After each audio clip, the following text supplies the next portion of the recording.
Hello. In this video, I reveal how one quiet evening exposed a hidden fracture in a family. It's the kitchen table where Maya waited for answers that never came. The stillness hid something colder, something that changed everything without a sound. Let's begin. The house breathed in shallow whispers now, a stillness that clung to the walls like fog after rain. Maya padded down the stairs in her socks, the wooden steps creaking softly under her weight. A sound that used to blend into the evening hum, but now echoed too loudly, too alone. She paused at the bottom, rubbing her eyes, drawn by the pull of routine.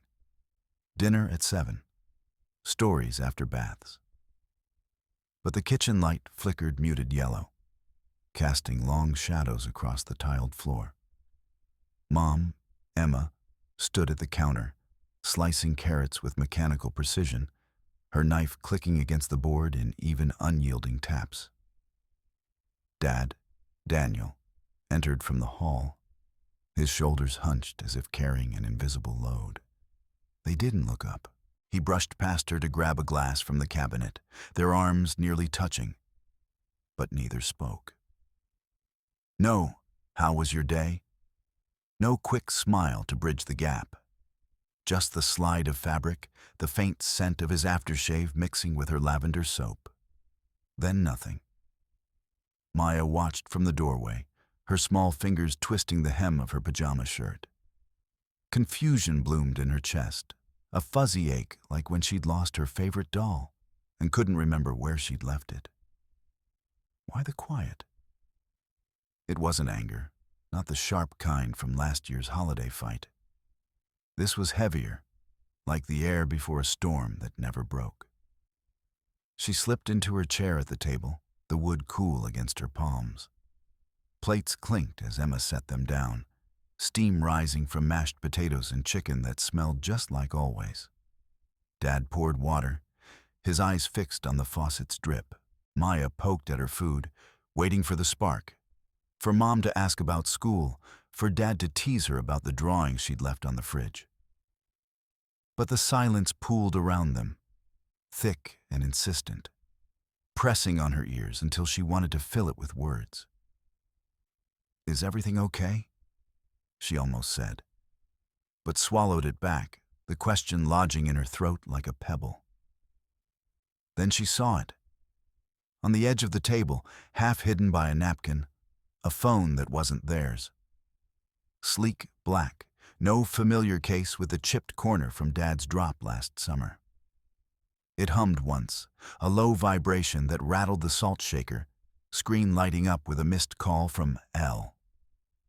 Maya's heart skipped, a strange intruder in their space, like finding a stranger's shoe in the entryway. Whose was it? She glanced at her parents, but they ate on. Forks scraping porcelain, pretending not to notice. The phone sat there, foreign and accusing, stirring something sharper in her gut. Not just confusion now, but a wary flicker of hope. Maybe it was nothing, a friend's forgotten thing, and tomorrow the house would wake with laughter again. The quiet just a bad dream fading at dawn. As they cleared the plates in wordless tandem, Maya lingered, her gaze drifting back to the device.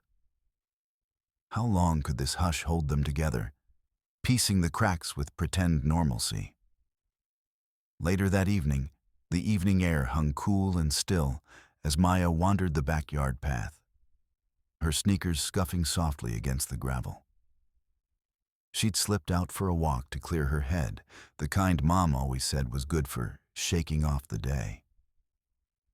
But the house loomed behind her, its warm windows glowing like false promises.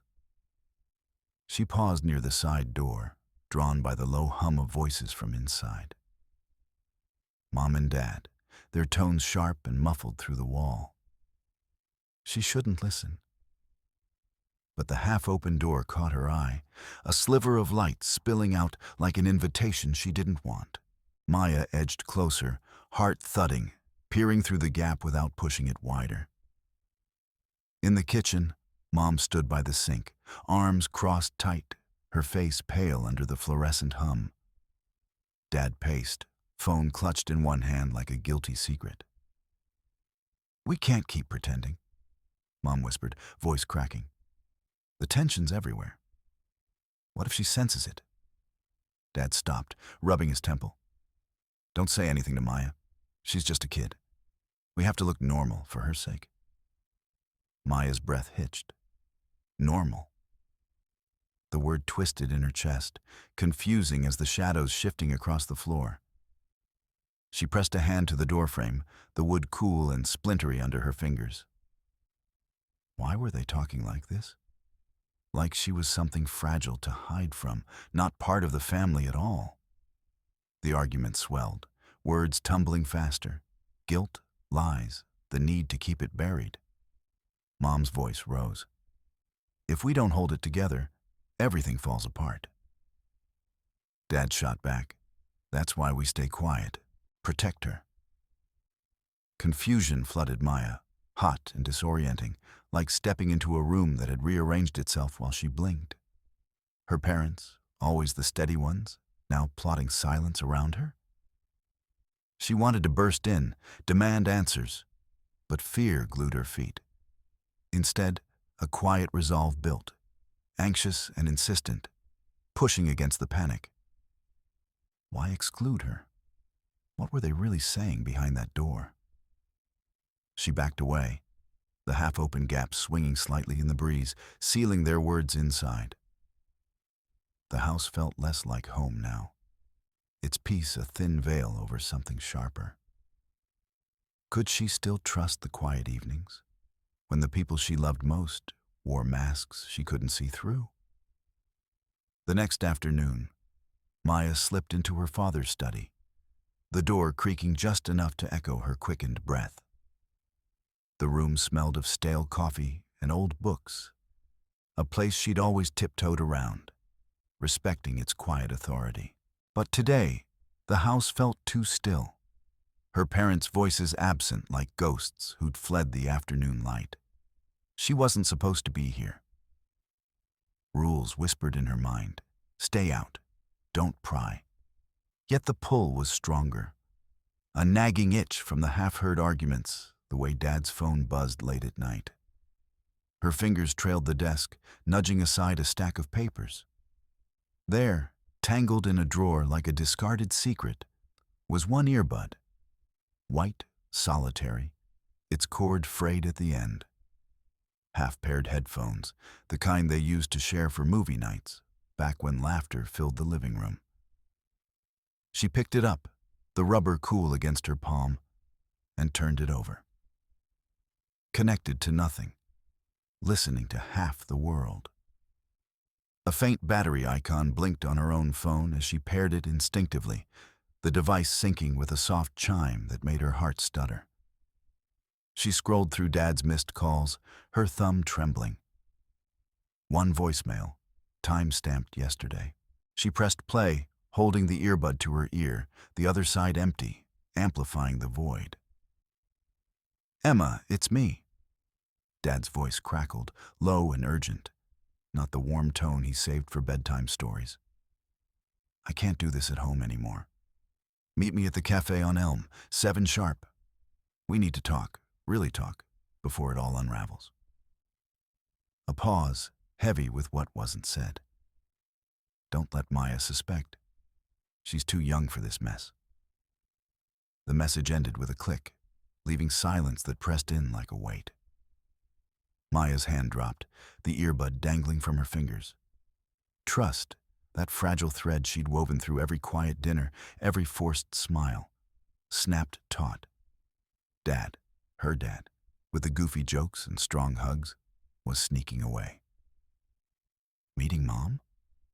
No, the secrecy twisted it wrong, like the lies she'd swallowed to keep peace. Another meeting outside home. What did that mean?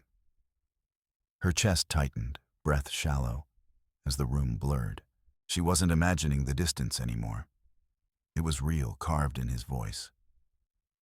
She backed away, the earbud clutched like evidence, her world tilting. How could she pretend this hadn't happened? The lie she'd told herself, that staying quiet would hold them together, crumbled, leaving her exposed, listening to echoes she couldn't unhear.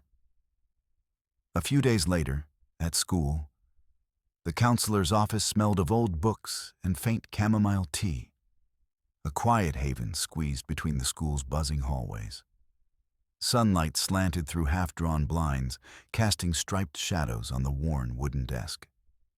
Mrs. Castillo, with her soft gray sweater and steady eyes, gestured to the cushioned chair opposite her. "Maya, this is your space today. No rush, just whatever's on your mind." Maya perched on the edge of the seat, her small hands twisting the hem of her school sweater. "It's yours." Maya's fingers hesitated, then traced the journal's spine.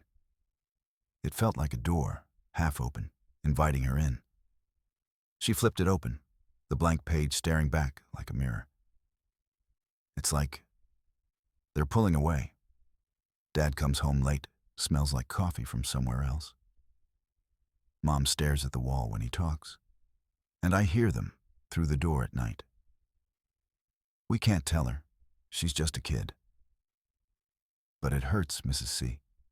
Like I'm the one breaking us by noticing.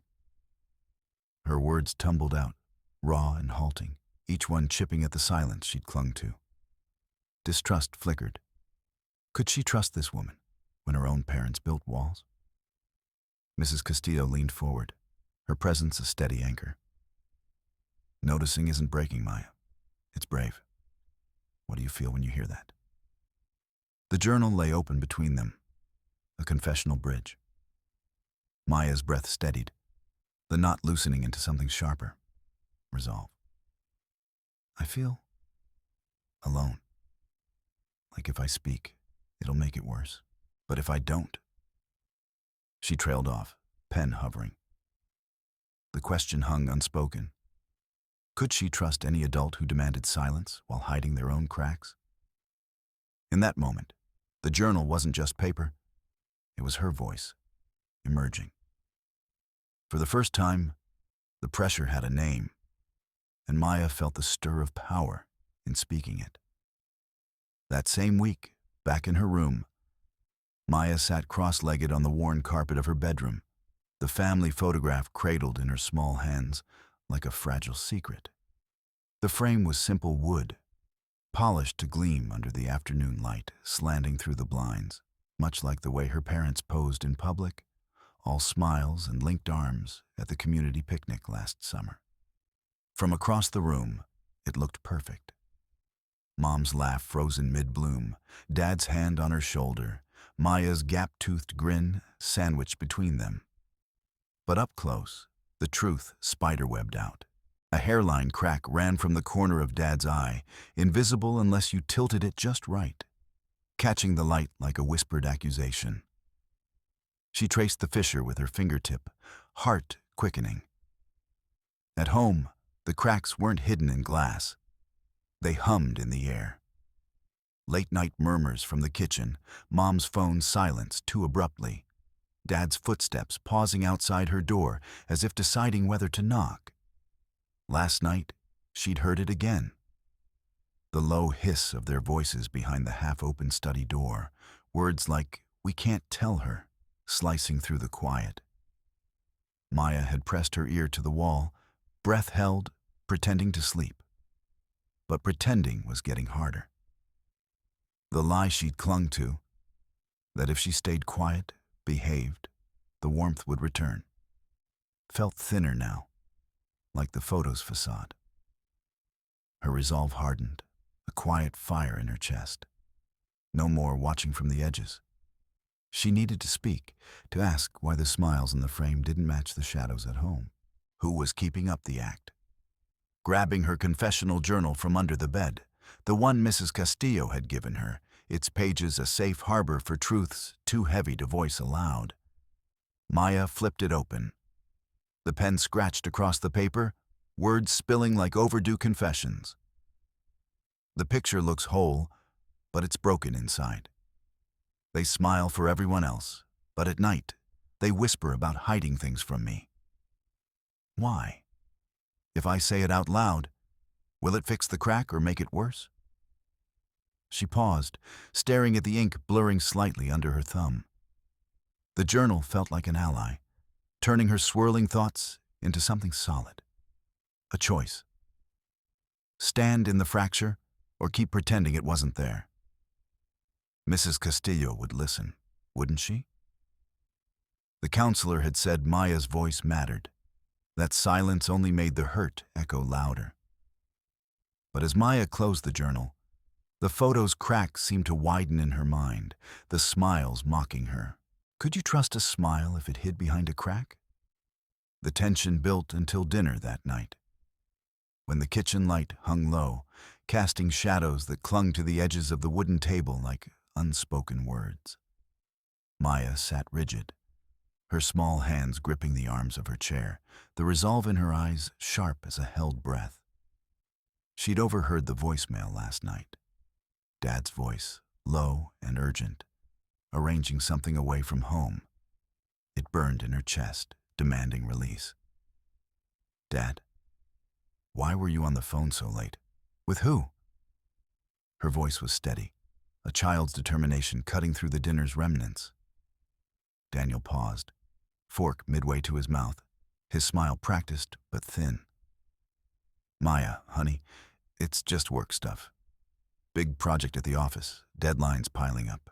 You know how it is. He glanced at Emma, a silent cue to steer back to normalcy. His words a gentle shove away from the edge. But Maya leaned forward, her knuckles whitening. No, it's not work. I heard you. You said, meet me outside. That's not work. The words tumbled out, fierce, her trust fraying at the seams. She wasn't backing down this time. Silence had kept her small too long. Emma's fork clattered against her plate. She watched Maya's face, the girl's lower lip trembling on the brink. And something inside her cracked. Like the Polaroid on the fridge door, the one of them smiling at the beach last summer. From across the room, it looked whole. But up close, a hairline fracture spiderwebbed from the corner, invisible until you pressed too hard. Emma's hand flew to her mouth, but the sob escaped anyway, raw and jagged. Oh God, Maya. Her voice broke, exhaustion spilling out in fragments. Guilt like acid, the weight of hidden nights, the affair's echo in every averted gaze. Tears streamed, smudging her perfect facade. It's not... We didn't mean for you to... She couldn't finish, shoulders heaving, the dam of composure bursting. Daniel froze, his evasion crumbling. Maya stared, her determination dissolving into wide-eyed hurt, the trust she'd clung to shattering like that photo under a thumb's pressure. Could they even hear her now? Or would they just push harder? The room fell silent, save for Emma's muffled cries, the air thick with what they'd all lost. A few mornings later, Maya slipped into the dim glow of the kitchen, the laptop screen casting shadows on the tiled floor like cracks in the earth. Her heart fluttered with a fragile hope. This could be the key, the thing that made the whispers and locked doors make sense. Mom's email was open, forgotten in the rush of morning routines. She scrolled past bills and school reminders until her eyes snagged on it. An old message from Dad, time-stamped months ago, before the tension thickened like fog. Can't wait to hold you again, my love. It read, signed with a heart emoji and his name. Tender, intimate. Not the kind of note a father leaves for his wife in a shared inbox. Maya's breath caught. This wasn't a dream or a mistake. It was proof, sharp as glass. She closed the laptop with steady hands, the click echoing in the quiet house. No more doubting herself. No more curling into silence like it could fix the fractures. Tonight, at dinner, she would make them see. The table was set as always. Steaming pasta, the family photo propped in the center, its smiles intact from afar. Emma stirred her fork absently, Daniel scrolling his phone. Maya sat between them, her small frame taut, the weight of the words burning in her chest. "I found something," she said, voice clear, slicing the air. Action propelled her now. She pushed her chair back slightly, meeting their eyes one by one. Hope lingered in her pulse. What if this pulled them closer, forced the truth into the light? Emma's fork paused. "What do you mean, sweetie?" Maya pulled out the printed email. She'd copied it in secret, the paper crinkling like a confession. She slid it across the table, the tender signature glaring under the pendant light. "This, from Dad to you? But it's wrong. I know what it means." Daniel's phone dropped with a thud. His face drained, eyes flicking to Emma, then away. Internal storm brewed behind his avoidance, the air thickening with unspoken pleas to deflect, to shield. But Maya held her gaze, unblinking, her role no longer the quiet observer, but the one demanding the stage. Emma reached for the paper, fingers trembling as she scanned it. "Maya, this is private. You shouldn't—" "No." Maya cut in, her voice rising not in anger but resolve. "I'm not a baby. I hear the calls, see the doors half shut. This proves it. Tell me, please." Hope cracked then, shattering into shock as silence stretched, heavy and looming. Daniel's jaw tightened, Emma's eyes welled, but neither spoke the admission hanging there. The email lay between them, a symbol of the tenderness turned betrayal, forcing their faces into the light. Could they acknowledge it now, with the evidence bare on the table? Or would the quiet swallow her plea whole? That evening, the living room felt smaller than usual. The four of them squeezed onto the worn sectional sofa like pieces of a puzzle forced together. Maya sat cross-legged in the middle, her small hands twisting the hem of her shirt, eyes flicking between her parents. Emma perched on the edge, knees pressed tight, while Daniel leaned back, arms crossed as if holding himself in place. The air hung heavy with the scent of cooling tea, untouched mugs on the coffee table. "We messed up, Maya," Emma started, her voice a thin thread. "Your dad and I, we let things get too far with someone else. It wasn't about you. It was us being selfish." Maya's breath caught. Hope flickered in her chest, like maybe saying it out loud would glue everything back. "But why? Did I do something wrong?" Her question sliced the quiet, raw, and insistent. Daniel shifted, rubbing his jaw. "No, kiddo, nothing like that. We were fighting a lot, feeling lost. I thought, I don't know, that it would make me happy again." His words stumbled, face flushing as tears welled in Emma's eyes. She reached for Maya's hand but stopped short, fingers hovering. The girl pulled her knees up, hugging them. "You hid it, from me, like I'm too little to handle it." Her voice cracked, but she didn't look away. Inside, the hope twisted. This truth wasn't a fix. It was a weight settling in her bones. Emma wiped her cheek, a sob escaping. "We wanted to protect you. Keep your world safe." But the words rang hollow, even to her. Maya glanced at the side table, where the cracked Polaroid lay face up. The family smile from last summer's picnic, spider-webbed across the center, edges curling like it couldn't hold the shape anymore. She'd found it earlier, tucked in a drawer, the fracture mirroring the ache now blooming in her chest. What if I don't want protecting? Maya pressed, tears spilling hot on her cheeks.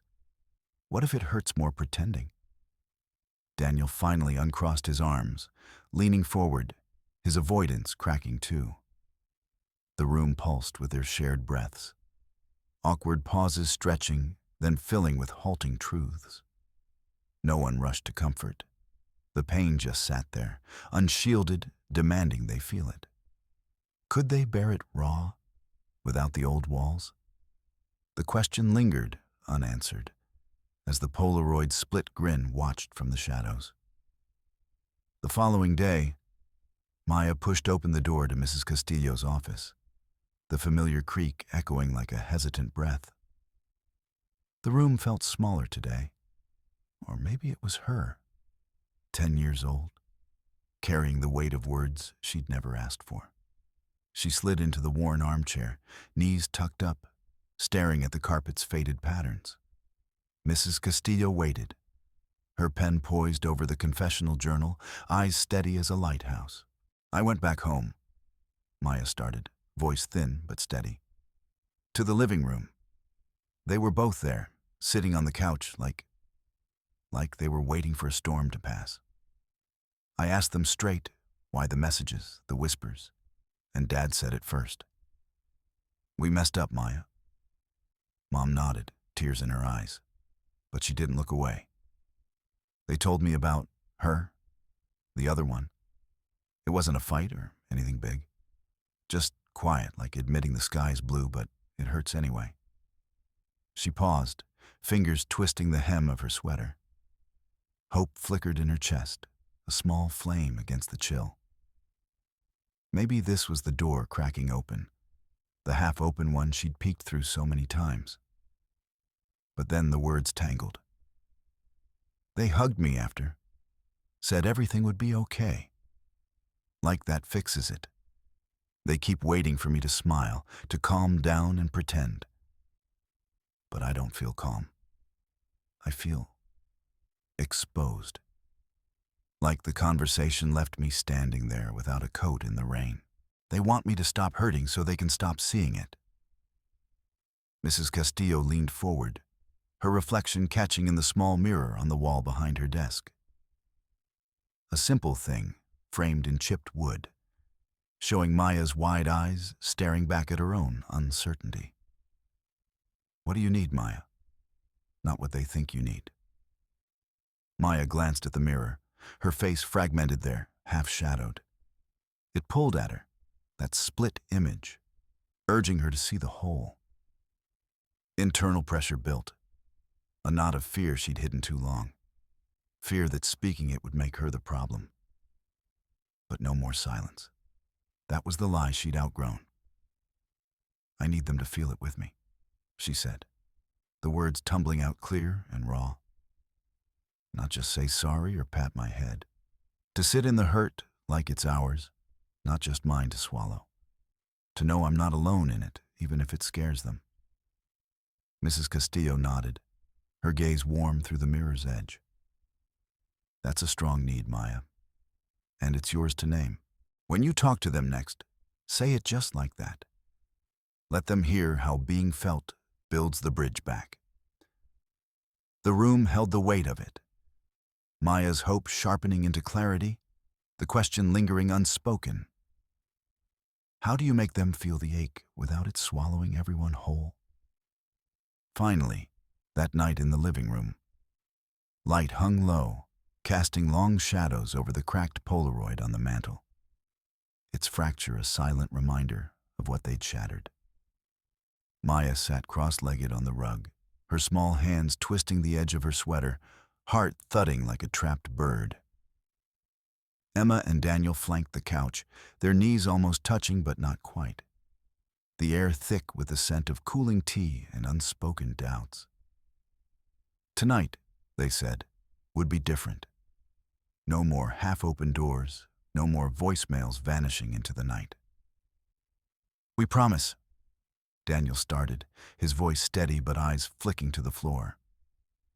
He leaned forward, elbows on knees, forcing himself to meet Maya's gaze. "From now on, we talk about everything. No hiding." Emma nodded, her fingers interlacing with his for the first time in weeks, a deliberate grip. "And we listen, Maya. Really listen. Dinner every night, no phones. Questions whenever you have them." She paused, swallowing hard. "We're fixing this. Together." Maya's breath caught, anxiety coiling in her chest. Would words really stick, or would silence creep back like fog? She glanced at the journal on the coffee table, its blank pages staring back, a gift from Mrs. Castillo. "I want to write it down," she said, voice barely above a whisper but firm, reaching for the pen. Her fingers trembled as she opened it, the leather cover cool against her skin.